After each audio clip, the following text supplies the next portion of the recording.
Падот на косата е проблем со кој се соочуваат многу луѓе без оглед на возраста.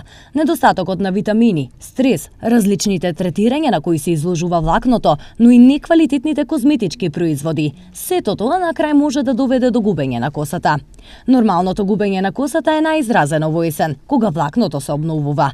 Меѓутоа, ако забележите дека косата значително ви се намалува, овој едноставен рецепт може да ви помогне да го надминете проблемот. Потребни состојки: 3 супени лажици цветови од камилица, 3 супени лажици кршен ловоров лист и 100 мл вода.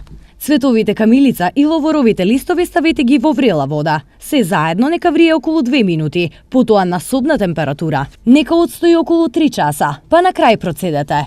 Третирајте ја косата по миење. По нанесувањето на тичноста во никој случај не треба да ја исплакнете. Повторете ја постапката 2 до 3 пати неделно, тоест секогаш кога ја миете косата.